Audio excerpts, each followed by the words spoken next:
বিসমিল্লাহির রহমানির রহিম। হে সমস্ত জগতবাসী, আজ আমি আপনাদের সামনে যে একটি আলোচনা নিয়ে হাজির হলাম, সেই আলোচনাটি হলো যে এই পৃথিবীতে মানুষ যেই বীর্য শক্তি দ্বারা মানুষ সচেতন থাকে, চৈতন্য থাকে, সজ্ঞান থাকে, সেই জিনিসগুলো, তার মানে আমি যে স্তরের মানুষ আমি অতটা ভেঙে বলতে পারি না, তারপরেও আপনারা বুঝে নেবেন যে যেই পানি দ্বারা মানুষ পৃথিবীতে জন্ম নেয়, এই পানিটা অনেক মূল্যবান বিষয়। তো এখন এই পানিটি যে বিষয়টা, আপনি ছোটবেলা থেকে বড় হয়েছেন, যখন যৌবনে পদার্পণ করেছেন, তখন থেকে কিন্তু এই পানির উৎপত্তি যতটুকু হচ্ছে ততটুকুই কিন্তু আপনি জ্ঞানী হচ্ছেন। মানুষের জীবনে যতক্ষণ পর্যন্ত কাম শক্তিটা না আসবে ততক্ষণ পর্যন্ত তার ভালো মন্দ বোঝার জ্ঞান থাকবে না।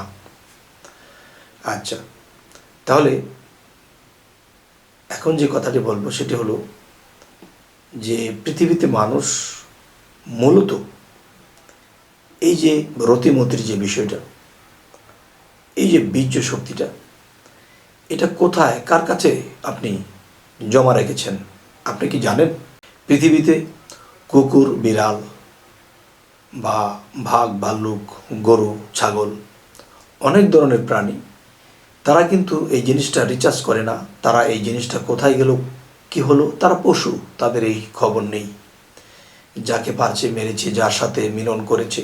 কিন্তু আমরা তো মানুষ, এখন তাদের হিসেব না হয় বাদ দিলাম, কিন্তু আমরা যে পৃথিবীতে মানুষ হয়ে জন্ম নিয়েছি, তো আমাদের এই জিনিসগুলো কোথায় জমা রাখা হয়েছে?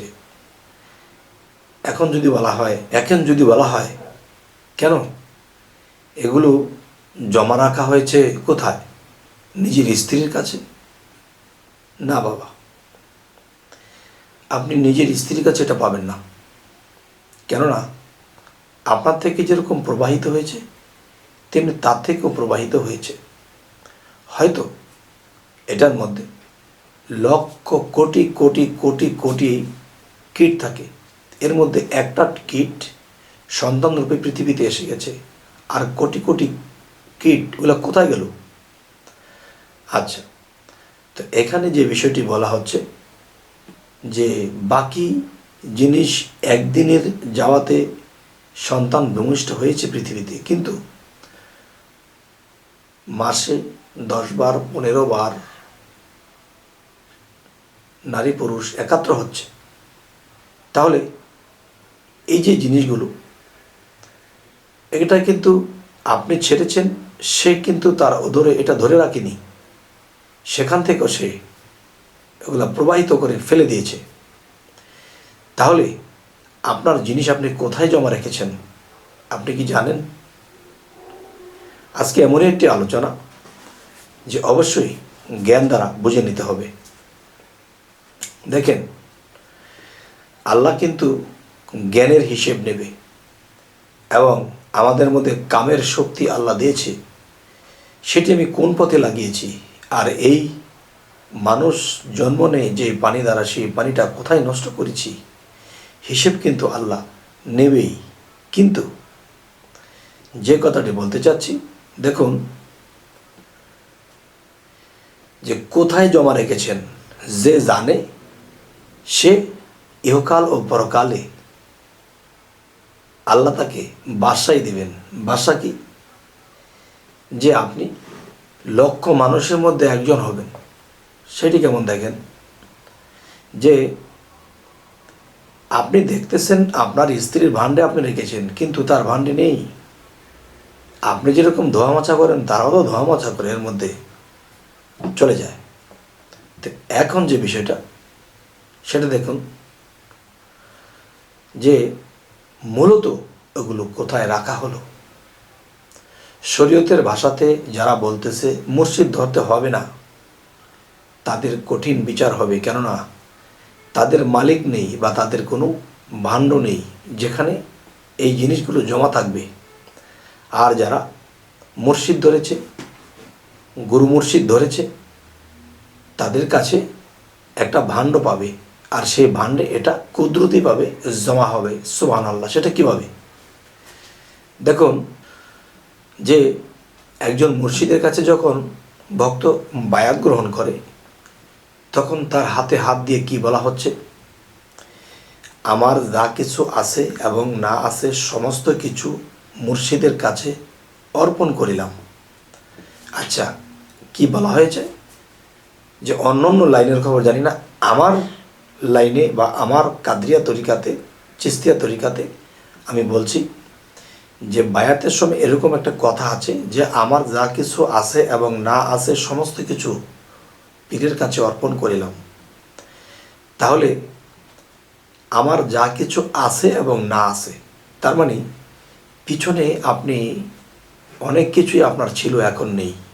অনেক কিছু বলতে যে আপনার মধ্যে যে যৌবনী পানিটা, এটা ভরপুর ছিল, অনেক নষ্ট হয়ে গেছে, কুখায় সেটা নষ্ট হয়ে গেছে।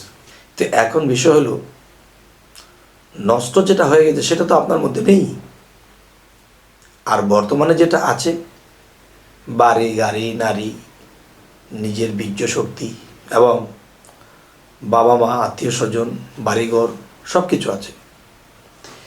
কিন্তু এত কিছু থাকার পরেও একজন সাধকের কাছে কিছুই থাকে না। যেমন আমি বলবো যে একজন ভক্ত যখন মুর্শিদের হাতে ধরে বলতেছে যে আমার যা কিছু আছে এবং না আছে সমস্ত কিছু পীরের কাছে অর্পণ করিলাম, তার মানে আপনার পিছনে যা ছিল এবং বর্তমান নেই এবং যা আছে এবং না আছে সমস্ত কিছু পীরের কাছে অর্পণ করিলাম। পীরের কাছে অর্পণ করলে রাসূলের কাছে করলাম, রাসূলের কাছে করলে তো আল্লাহর কাছে করলাম। তাহলে এখন যে বিষয়টি, সেটি আমি বলবো যে যারা মুর্শিদ ধরেছে, তখন মুর্শিদের কাছে এই ভাণ্ডে যা কিছু আছে না আছে সমস্ত কিছু জমা দিয়ে দিয়েছে। আচ্ছা, জমা যেহেতু দিয়ে দিয়েছে, সে এখন এন্টি, তার কিছু নেই। তার একটা জিনিস আছে, সেটা কি? মন আছে, হৃদয় আছে, ভালোবাসা আছে, এতটুকুই আছে। আর এতটুকুই তার মুর্শিদকে দিতে থাকে। তো এখন আমার কথা হলো, যখন বায়াত গ্রহণের সময় যখন বলেছে যা আছে না আছে সমস্ত কিছু অর্পণ করিলাম, তাহলে আপনার যা কিছু ছিল এবং বর্তমান যা কিছু নেই এবং যা কিছু আছে তাই আপনি অর্পণ করেছেন। তখন কি হয়েছে? তার ঘাটতি, বাকি পিছনের ঘাটতিটা এই যে জমা করে দিয়েছেন, আমার যা কিছু আছে, তখনই কিন্তু কি হলো যে আপনার অপূর্ণ পূর্ণ দুটো জিনিসই রেখে দেওয়া হয়েছে। এখন আপনি খালি হয়ে গেছেন। এখন আপনি কি করতেছেন? কাজ করেন, খান, কাজ করেন, খান, সাধনা করেন এবং প্রেমের দেশে, ভক্তির দেশে থাকেন। তখন কি হয়? তখন আস্তে আস্তে তার প্রতি, তার মুর্শিদের, তার আল্লাহর দৃষ্টি হয়। সেই দৃষ্টিগুলো যখন হয়ে যায়, তখন আল্লাহ তাকে সাহায্য করে, তার রতিমতিকে ধরে রাখার মতো সাহায্য করে। সে করে চেষ্টা, আল্লাহ করে দেয় কাজটা। তো এখন যে কথাটি বলবো সেটি হলো যে মুর্শিদের হাত রাসূলের হাত, রাসূলের হাত আল্লাহর হাত, তিনটা হাত যদি এক হাত হয়, তাহলে বায়াত শব্দের অর্থ কি? আল্লাহর পথে নিজেকে বিক্রি করে দেওয়া। আপনি যখন নিজেকে একজন মুর্শিদের কাছে বিক্রি করে দিলেন, তাহলে আপনি আল্লাহর কাছে বিক্রি হয়ে গেলেন। তাহলে পরের যে ধাপ, আপনি যখন বায়াত গ্রহণ করেছেন, এর পরের ধাপ কি? আপনাকে মুর্শিদ সাধনা দেবে, চলার নিয়ম কানুন দেবে। এবং যদি আপনি বিবাহিত হন, তাহলে আপনাকে সময় দিয়ে দেবে যে মাসে এই কয়দিন তুমি স্ত্রীর সাথে থাকবা। তো নিয়ম মতো যদি থাকে, তাহলে এই জিনিসের হিসেব মুর্শিদ বুঝবে, আল্লাহ বুঝবে, রাসূল বুঝবে। আর যদি আইনের বাইরে চলা হয়, আইনের বাইরে কিছু করা হয়, তাহলে সেটা আল্লাহ আপনাকে ছাড় দেবে না। আরও একটি কথা আপনাদেরকে সেই অন্য ভিডিওতে আমি বলেছিলাম যে দেখেন, বর্তমানে যারা মুর্শিদ, তাদের কাছেই মুরিদ হতে হয়। কিন্তু নবী যখন ছিল, তখন নবীজির কাছে কিন্তু বায়াত গ্রহণ করেছে মানুষ। তখন সেই সময় একটি কথা হয়েছিল, হজরত আলী তাকে নবীজি কি বললেন, হে আলী, আমার রতিমতির হিসেব দাও। খুব কঠোরভাবে বলতেছে। হজরত আলী বিচলিত অবস্থা, হুজুর আমি কিভাবে সেই রতিমতির হিসেব দেব, আমার কাছে তো সব নেই, অত বুঝি না, তুমি এটার হিসাব দিবে। তখন মা ফাতেমার কাছে গিয়ে বলতেছে যে আমার নবী এই কথা বললেন, আমি রতিমতির হিসেব কোত্থেকে দেব? তখন বলল যে হে ফাতেমা, আমার জিনিস তো তোমার কাছেই। ফাতেমা বলতেছে না, আমার কাছে না, আপনি যেহেতু পানির মালিক খোয়াজ কেজির, আপনি খোয়াজ কেজিরকে স্মরণ করুন। যখন তিনি ধ্যানের দেশে চলে গেলেন এবং খোয়াজ কেজির সাথে তার সাক্ষাৎ মিলে গেল, তখন খোয়াজ কেজিরকে ভক্তির সাথে বলছে, দেখেন এই ব্যাপার, আমি এখন কি করব? সেই রতিমতির হিসেব তো আমার নবী আমার কাছ থেকে চেয়েছে, আমি কোত্থেকে দেব? ফাতেমাকে বলেছি, ফাতেমার কাছে নেই। এখন খোয়াজ কেজির বলতেছে, আপনার সেই যৌবনী পানি তো আমার কাছেও নেই। হায় হায়, তাহলে এখন আমার উপায়, আমি নবীজিকে কি বলবো? তখন খোয়াজ কেজির বলতেছে যে আপনি নবীজির কাছে চলে যান, নবীজির কাছে চলে যান এবং তার কাছেই খোঁজ নেবেন। তখন কি করলেন? তখন নবীজির কাছে চলে গেলেন। হযরত আলী বলতেছে, হে আল্লাহর নবী, হুজুর আমি এই জিনিসের তল্লাট যতটুকু পেয়েছি, যতটুকু বুঝেছি, যে আমার জিনিস সমস্ত কিছু আপনার কাছে জমা। সুবহানাল্লাহ। কিভাবে? নবীজির কাছে জমা কিভাবে? নবীজির কাছে যখন বায়াত গ্রহণ করেছিল আর বলেছিল আমার যা কিছু আছে এবং না আছে সমস্ত কিছু আমার নবীজির কাছে অর্পণ করিলাম, আর নবীজির কাছে অর্পণ করাই আল্লাহর কাছে অর্পণ করা। তো এখন যে বিষয়টি আমি বলবো সেটি হলো, দেখুন যে নবী কি বলে গেছে, বেলায়েতের অলি আউলিয়াদের মাধ্যমে আমি থাকবো, তাদের কাছে তোমরা যাইও, বায়াত গ্রহণ করিও, তাহলে তোমরা আমি রাসূলকে পাবে, আর আমি রাসূলকে পাইলে আল্লাহকে পেয়ে যাবে। তো এখন যে বিষয়টি হলো যে দেখেন,